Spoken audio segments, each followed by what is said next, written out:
My name's Audrey and today I turned 30 years old. I want to tell you all about how I became a millionaire because of two very greedy people. They say what goes around comes around. I first met my husband Gavin on a work trip our office organized. We both led different departments and had never crossed paths before. The trip had lots of activities like games and sports. During a volleyball game, I got hurt and sprained my ankle. Gavin was quick to help me, carrying me to get first aid. I thought he was really kind and wanted to get to know him better. After the trip, I reached out to him and asked if he wanted to go for coffee. He said yes, and we met up at a local cafe. During our date, we talked about the trip, our interests, and our families. I realized we had a lot in common. We liked the same sports, TV shows, and hobbies. Gavin told me about his family, especially his strong bond with his mother, Meg. He mentioned, "I've always been really close to my mom. We make sure to visit each other at least twice a week." "That's nice that you're close to your mom. What about your dad?" I asked. Gavin responded, "He actually left us a few years ago, and we don't really keep in touch."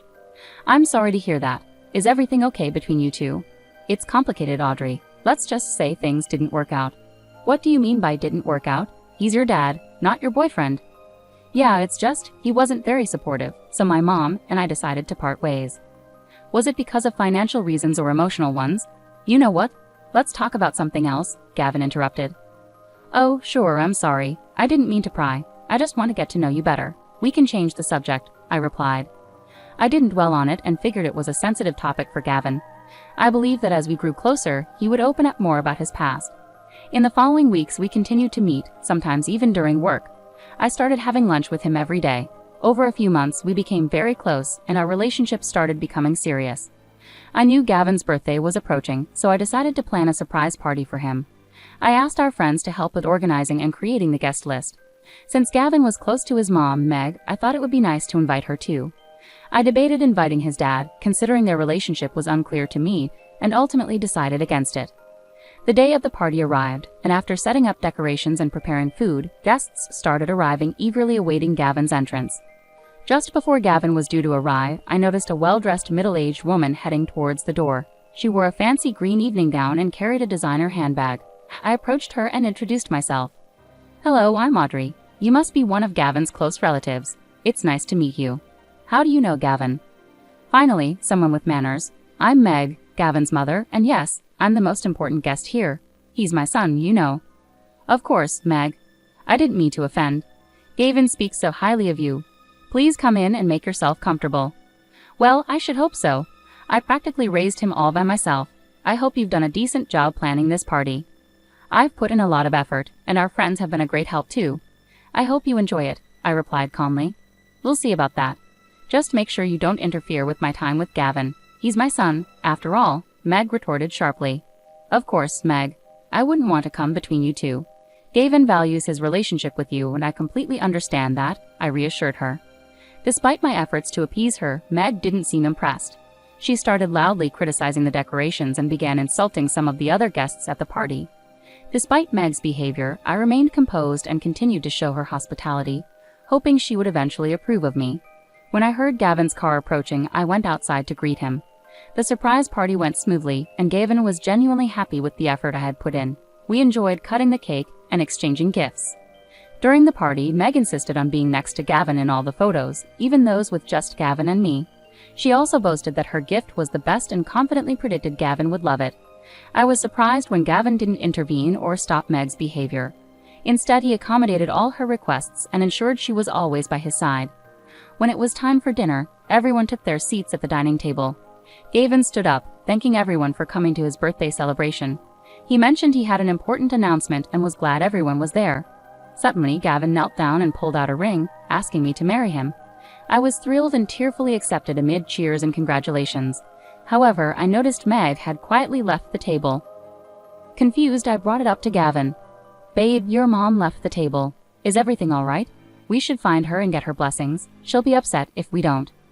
"But why do we need her blessings? It's our decision, isn't it?" "You don't understand. I'd always discuss important decisions with my mom. We're really close and I value her opinion." "I understand she's important to you, but shouldn't we make decisions together?" I gently questioned. "Of course we do, but I can't just ignore her. She means a lot to me. Can we please find her and talk to her about giving us her blessings right away?" Gavin insisted.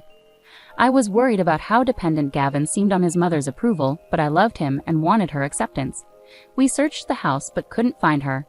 Eventually, we discovered her sitting quietly in the backyard. We approached her to ask for her blessings, which she reluctantly gave when Gavin insisted. "Mom, I'm sorry I didn't talk to you before proposing to Audrey. It happened in the moment, and I thought it was right," Gavin explained. "Well, Gavin, you always discuss big decisions with me. I felt a bit left out this time," Meg replied with disappointment. "I know, and I didn't mean to upset you. I planned to talk to you the next day, but the surprise party changed everything," Gavin tried to explain. "I understand it was unexpected, but you should have found a way to talk to me before making such a big decision," Meg insisted. "You're right, Mom. I should have found a way. I got carried away with the excitement, and Audrey has been incredibly supportive. I wanted to show her how much she means to me. I can see how much you care for her, Gavin. Just remember to keep me in the loop, especially for important decisions." "I promise, Mom. I'll do better at keeping you informed. You're a crucial part of my life, and I want you to be part of Audrey's and my journey together. That's all I ask, dear." Feeling uncomfortable overhearing their conversation, I decided to step away, though I knew I wasn't eavesdropping. As I turned to leave, just a few steps away, I couldn't help but hear Meg criticizing me. She said I wasn't good enough for Gavin and that I was only interested in him for his money, adding that I wasn't even beautiful enough. Despite her hurtful words, I chose to ignore them and carried on. Over the next few weeks, Gavin and I began planning our wedding. Meg didn't offer any help with the preparations but insisted on making decisions, like my wedding dress. When I expressed my desire to choose my own dress, she threw a fit. She also met with me several times to insist I pay more than half of the wedding costs, claiming I was lucky to marry Gavin and should contribute more financially. I didn't let these incidents affect me too much, hoping Meg would warm up to me after the wedding. Finally, on my wedding day, I was in my dressing room with my bridesmaids and mother, getting ready in my beautiful white gown. Everyone around me complimented how stunning I looked.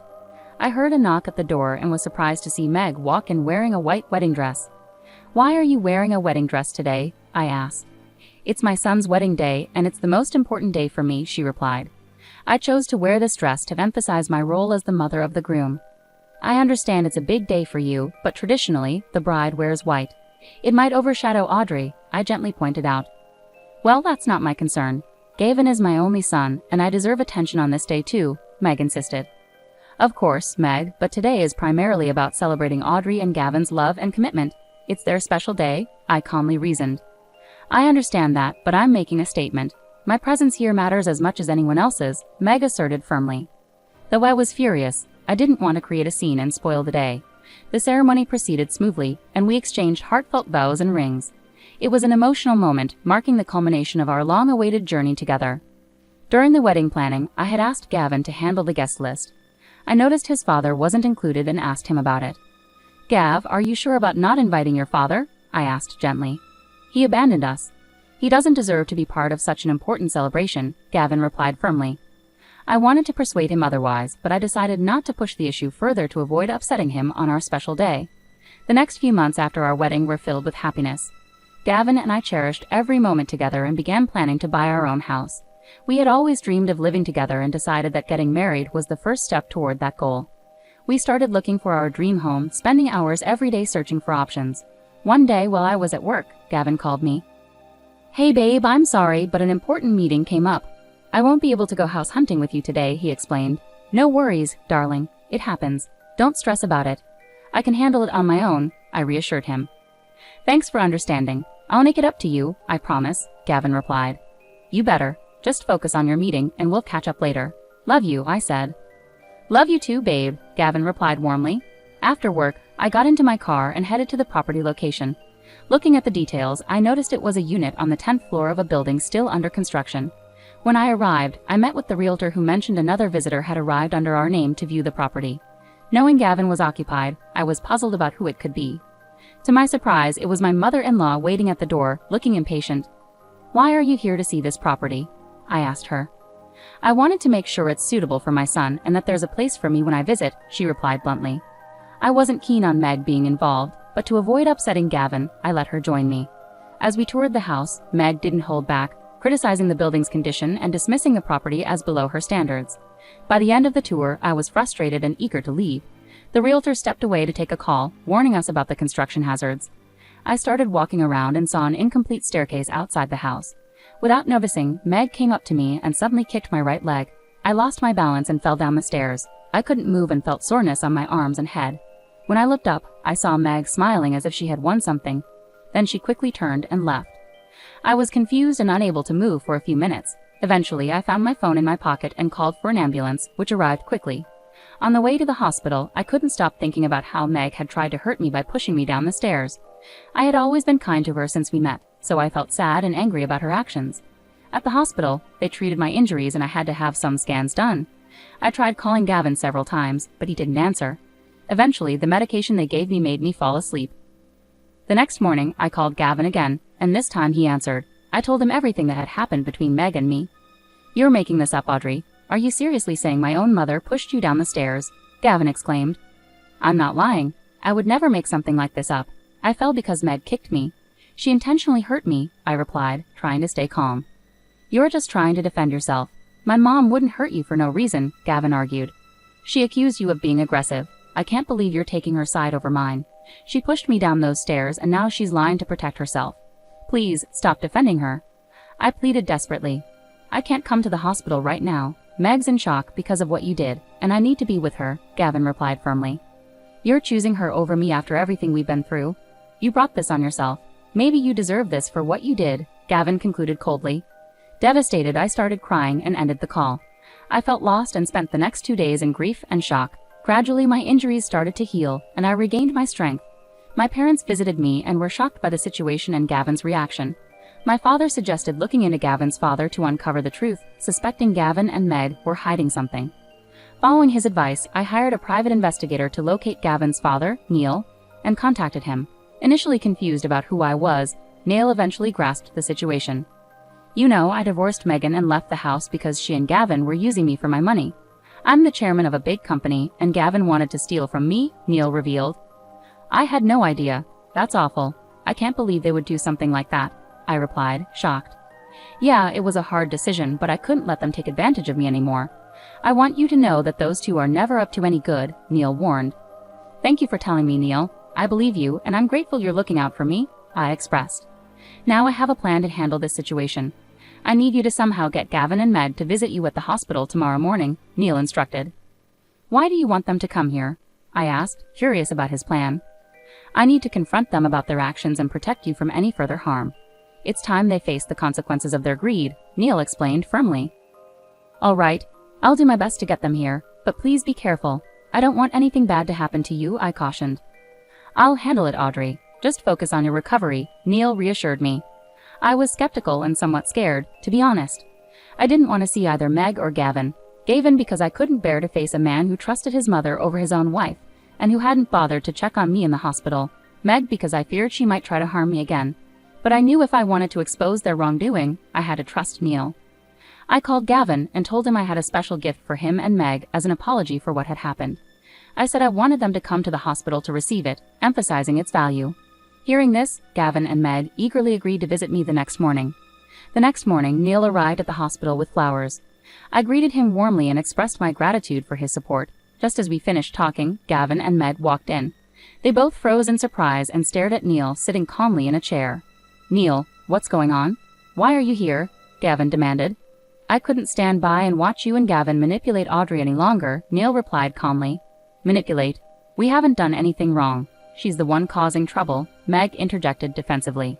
"That's not true. Audrey has been through a lot because of both of you. It's time to put an end to this," Neil asserted firmly. "Dad, you're messing everything up. Audrey and I love each other," Gavin protested. "I divorced your mother because of what you were doing. You were trying to take advantage of me and my company. I was simply trying to protect my own future," Neil explained. "Dad, you never supported me. You know that. I wouldn't have given you anything you asked for, yet you still tried to transfer my company into your name behind my back," Gavin argued. "I don't want Audrey to go through the same ordeal. I have something here to ensure that doesn't happen," Neil declared, handing Gavin some papers. "What are these?" Gavin asked. "Divorce papers. Gavin, so Audrey can finally be free from the toxic influence of both of you," Neil revealed calmly. Meg and Gavin were stunned. They started arguing loudly with Neil, pleading with him to reconsider. Neil stood firm, telling them they deserved the consequences of their actions for trying to harm someone innocent like me. He then called hospital security to escort Meg and Gavin out of the room, and they were removed. I had been through a lot, but finally, I had my justice. Neil and I maintained a strong friendship from then on.